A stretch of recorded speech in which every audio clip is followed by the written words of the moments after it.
Bienvenue sur la chaîne JFR 900 et bien je suis ravi de vous retrouver aujourd'hui pour une nouvelle vidéo. Donc aujourd'hui je vais vous présenter un kit de filtres spécifique pour le Mini 2, le Mini SE et je pense peut-être le Mavic Mini aussi. Mais bon, celui-là on s'en fout un peu maintenant puisqu'on commence à ne plus le trouver. Ce kit de filtres vient de chez KF Concept. KF Concept est un site de vente spécifique pour les photographes, pour les vidéastes. Ils font de tout et je vais vous montrer tout de suite un petit peu à quoi le site ressemble rapidement. Voilà donc le site KF Concept. Voilà, donc ils font un peu de tout. Comme vous pouvez le voir, voilà, des trépieds, des filtres, des bagues, des caméras de surveillance, des caméras de chasse, des sacs de caméras, enfin voilà, il y a tout de l'endoscopie, de l'astronomie, de l'optique, genre jumelles, il y a des petits babyphones, c'est pas mal ça, c'est rigolo, des kits de nettoyage, tout ce qui est lumière et aussi tout ce qui est support d'enregistrement. Voilà, comme vous pouvez le voir, c'est un site ultra complet pour la vidéo et la photo. Et ils font aussi des drones. Voilà, ils vendent aussi du FIMI et du Autel. Donc là, c'est les Autel Nano et Autel Nano Plus. Ils vendent quelques drones. Bon, je vous avouerai qu'ils sont un peu plus chers que sur mon site partenaire RC Going. Mais voilà, donc ici vous voyez des mini FIMI, des FIMI X8 mini, un FIMI X8 SE 2022 V2 en plus. Voilà, et on peut voir plusieurs différents kits de drones. Et voilà, vous avez toute une sorte de filtre là. Voilà, je vais pas m'étendre trop là-dessus. Là, vous avez la page complète de FIMI et Autel, les drones qui vendent. Et nous, ce qui nous intéresse, eh c'est les filtres que je vais vous présenter maintenant. Les filtres DJI. Donc, ils ne font que des filtres pour DJI. Attention, ils ne sont pas compatibles avec les autres drones, généralement. Les caméras ne sont pas les mêmes. Voilà, donc ça, c'est tous les kits de filtres pour Mavic Mini, Mini SE et Mini 2. Donc, c'est le premier kit que je vais vous présenter. Là, celui à 67 € environ. Tout est en français, c'est clair et tout. Alors sachez que KF Concept est quand même une marque qui va concurrencer Polar Pro, enfin toutes ces grosses marques de filtres ultra connues pour DJI. Voilà donc le kit de filtre de chez KF Concept. Alors attention, c'est pas parce que c'est marqué nano ici que ça va correspondre à un Autel. Ces filtres là ne sont pas compatibles avec la caméra du Autel Nano Plus, attention. Et donc quand on ouvre la boîte, voilà comment ça se présente. Là, les filtres sont dans une petite boîte, donc bien protégés, c'est assez sympathique, assez luxueux. Et tac, on ouvre et on retrouve tout le kit entier dans la petite boîte. Donc comme on peut le voir, il y a 6 filtres différents. Donc vous retrouvez un filtre UV, vous retrouvez un filtre CPL et vous avez donc un polarisant et vous allez retrouver une série de filtres ND, donc ND8, ND16, ND32 et ND64 tout simplement. Voilà, alors, je vais en sortir un.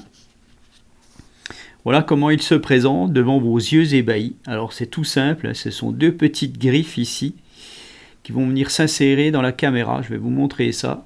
J'ai déjà mis mes gros doigts dessus. Donc voilà, n'hésitez, faites attention quand vous utilisez un filtre. La jante masculine qui se servent des drones ont souvent des gros doigts. Et c'est un petit peu difficile de mettre dessus. Donc n'hésitez pas à avoir une petite lingette en microfibre. Faites attention, ne prenez pas n'importe quoi. C'est quand même assez fragile et pour avoir une très bonne qualité d'image, il ne faut pas les rayer. Voilà, donc ayez toujours un petit microfibre et puis vous nettoyez ça une fois que vous l'avez mis. Alors, je vais vous montrer un petit peu comment ça se met. Donc, je vais déployer au moins les bras là. Voilà. Donc, vous avez la caméra et vous avez les ouvertures. On peut le voir ici de la caméra. Et vous allez venir glisser donc les deux griffes dans les deux, la première et la dernière ouverture, si on peut parler ainsi. Voilà.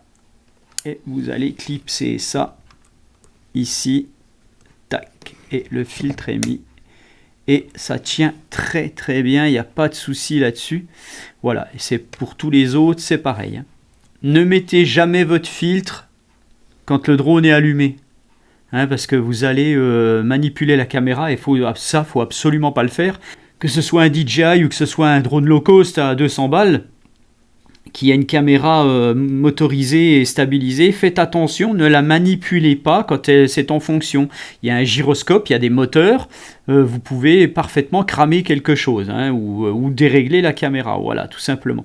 Donc éteignez bien votre drone, mettez votre filtre, et après, par contre, une fois que vous avez mis le filtre, eh bien refaites une calibration du gyroscope de la caméra.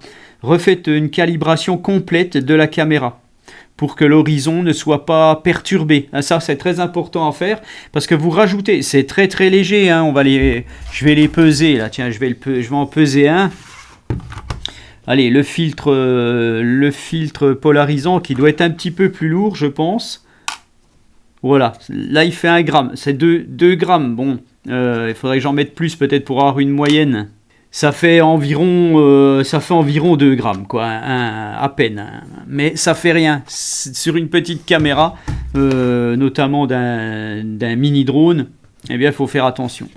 Alors, un filtre ND, c'est quoi, en fait? Un filtre ND, c'est un filtre à densité neutre. C'est un filtre, en fait, qui va absorber la lumière. Ça va servir un petit peu de lunettes de soleil, si on peut dire ça comme ça, quoi, que c'est pas vraiment ça. Puisque c'est un filtre qui est généralement gris, ça part du gris clair au gris très foncé, mais il ne doit pas modifier la teinte de votre vidéo. C'est-à-dire que si vous filmez sans filtre, vous devrez avoir les mêmes couleurs avec un filtre. Alors bien entendu, il y a des ajustements à faire. Donc c'est pour ça que quelqu'un qui va filmer tout le temps en tout automatique, eh bien ce genre de filtre ne lui servira quasiment à rien. Peut-être à corriger quelques petits défauts, il suffit qu'il y ait des petites vibrations. Le filtre à densité neutre, le filtre ND pourra corriger. Par contre, un filtre à densité neutre sert aussi beaucoup à corriger la fluidité de la vidéo.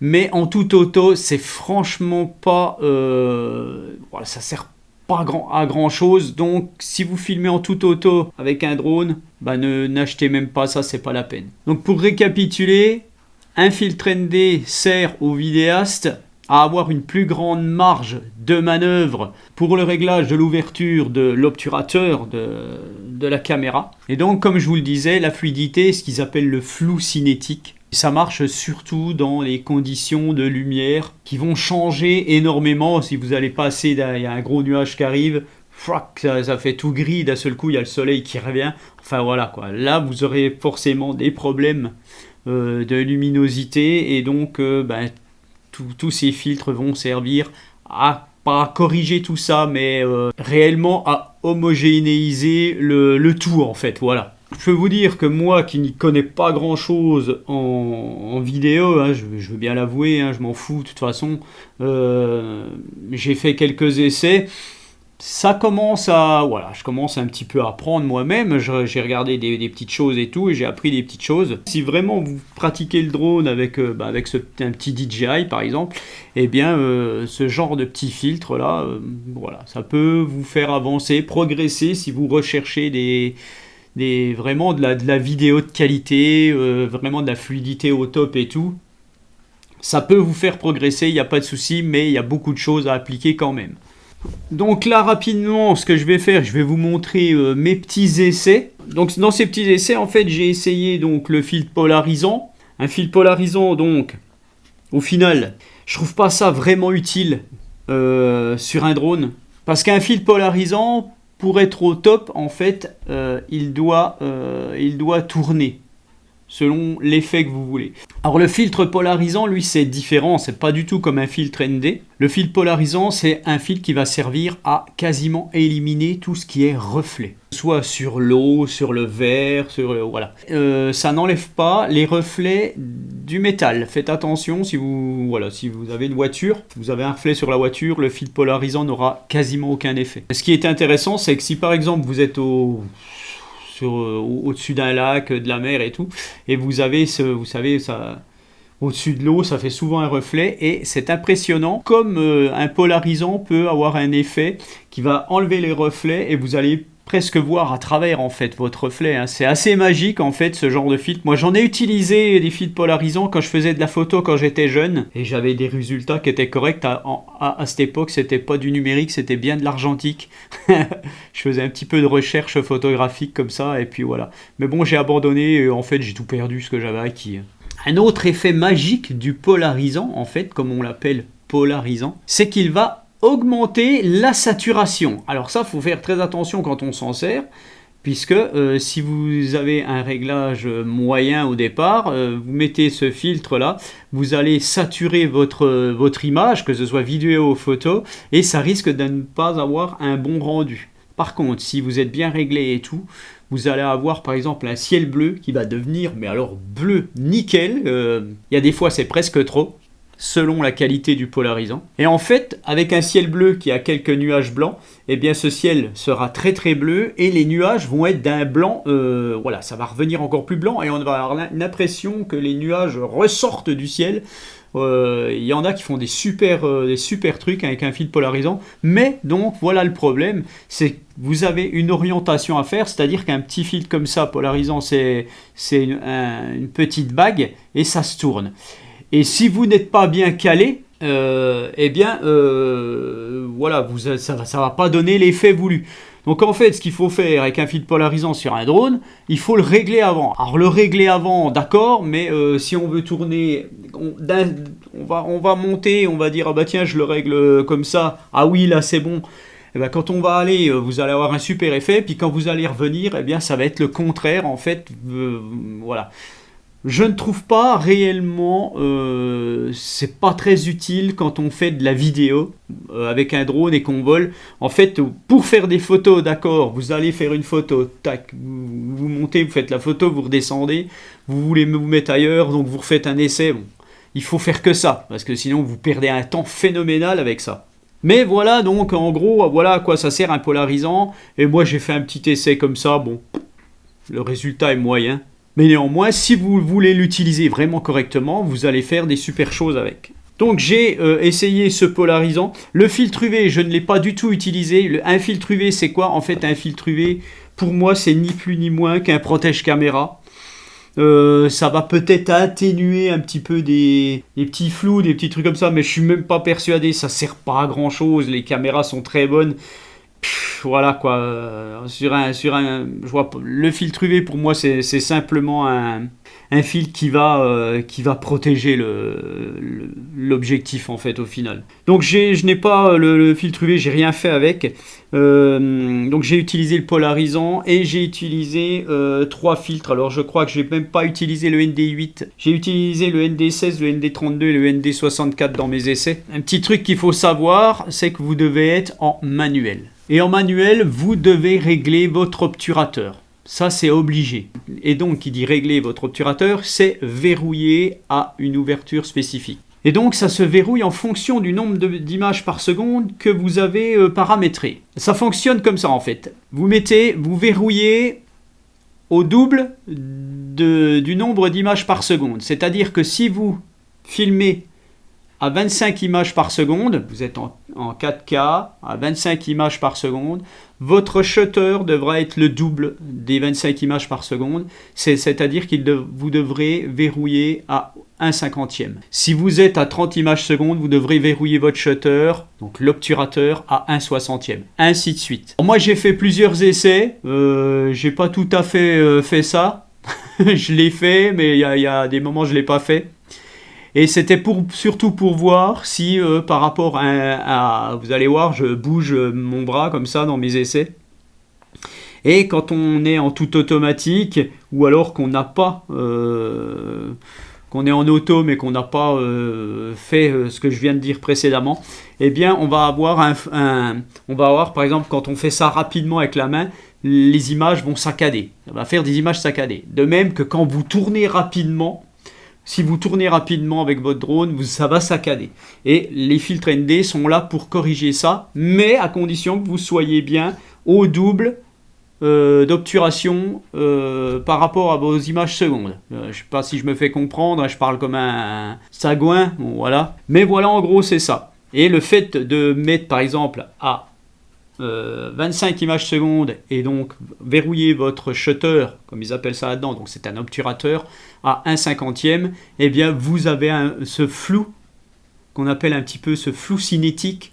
Hein, c'est un effet cinéma. Donc vous allez, votre main, ça va faire parfaitement fluide, on va le voir. Et ça va plus faire ces petits trucs comme ça, là, voilà, tout simplement. Voilà, donc je vous montre mes essais, parce que là c'est bon, hein, j'en ai assez dit, allez. Voilà, donc là, comme vous pouvez le voir, je suis sans filtre. J'ai pas mis de filtre, et vous avez l'image brute en 4K, je sais plus, à 30 images secondes ou 25 images secondes, bon bref, de toute façon je ne bouge pas. Voilà, je suis sans CPL.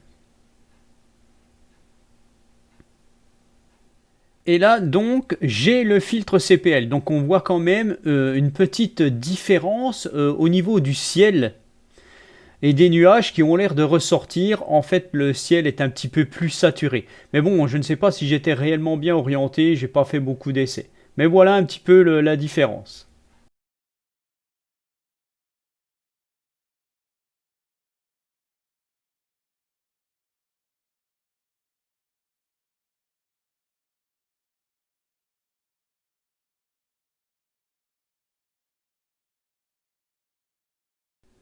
Donc maintenant, passons au filtre ND. Donc là, par contre, je suis en tout auto, sans filtre ND. On peut voir que mon bras qui bouge, voilà, c'est un petit peu haché de temps en temps. On voit que c'est pas très fluide.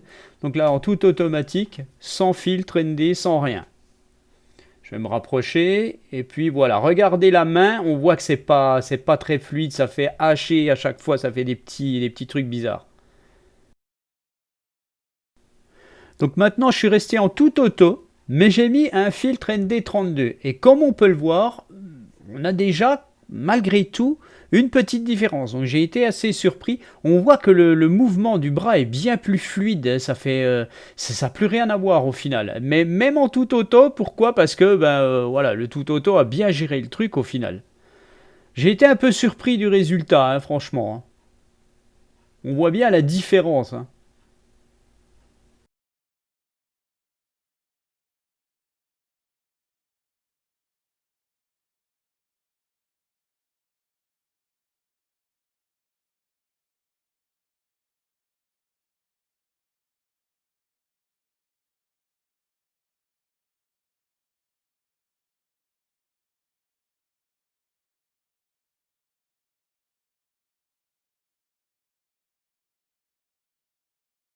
Voilà, là, dans cette séquence, je suis au 1/320e sans filtre, donc j'ai fait un peu n'importe quoi en réglage.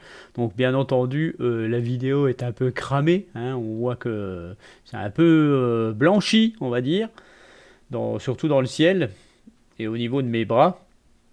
Mais bon, voilà, on voit qu'en manuel, c'est toujours plus fluide qu'en réglage tout auto quand même, malgré tout. Pourquoi? Parce que je suis très haut quoi, en obturation. Donc là, je suis au 1/30e avec un ND32, mais en ISO 200. Donc 1/30e, je filme en 4K à 30 fps. Donc au final, normalement, mon réglage n'est pas bon. J'aurais dû être 1/60e d'obturation. Mais voilà, on voit quand même que c'est malgré tout plus fluide.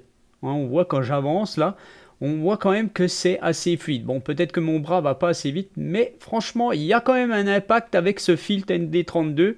Bon, j'étais en ISO 200, j'aurais dû mettre ISO 100. Et voilà, dans ce dernier essai, comme on peut le voir, je suis en 4K à 30 fps avec un ND16, je filme au 1/50e. Donc là, je suis presque bon, j'aurais dû filmer au 1/60e. Après, il faut faire attention, ça peut augmenter, il faut jouer sur les ISO parce que ça va augmenter la sensibilité, vous allez être plus ou moins bon niveau couleur. Mais bon, là je suis franchement pas mal et on voit que c'est assez fluide. Donc voilà, la règle, c'est bien de multiplier par 2 en fait la vitesse d'obturation. Donc voilà, comme vous avez pu le voir, avec mes petits essais, je ne suis pas vraiment un pro, mais on peut voir un petit peu ce que ça donne. Donc il y a vraiment une règle à respecter, hein, j'ai trouvé ça en me renseignant en fait, hein, pour ma culture personnelle, eh bien c'est vraiment de vous mettre en mode manuel quand vous utilisez ces filtres ND, ne restez pas en auto, ça sert à rien. Et cette règle en fait, ça sera bien de multiplier par 2 la vitesse, le nombre d'images par seconde. C'est-à-dire que si vous filmez en 25 images par seconde, votre shutter, votre obturateur devra être réglé au 1/50e. Si vous êtes à 30 images par seconde, 1/60e, 120 images par seconde, 1/240e, ainsi de suite. Enfin, vous n'irez pas si loin. Mais voilà, vous deviez multiplier par 2 la vitesse d'obturation, tout simplement. Et on voit à la fin de ma séquence que le résultat est quand même pas mal. Voilà donc KF Concept. Allez faire un petit tour, regardez un petit peu ce qui se fait. Moi je pense que les filtres sont plutôt corrects puisqu'on voit quand même que ça a joué quand même. Hein. Voilà, il ne s'est pas rien passé. Voilà. Donc je pense que c'est une très très bonne marque. En tout cas, c'est super à eux de nous avoir fait confiance sur cette vidéo alors qu'on n'est vraiment pas les rois du pétrole niveau filtre, nous. Mais bon, voilà. Donc, je vous donne rendez-vous pour une nouvelle vidéo et je vous souhaite à tous une très bonne journée. Allez, ciao!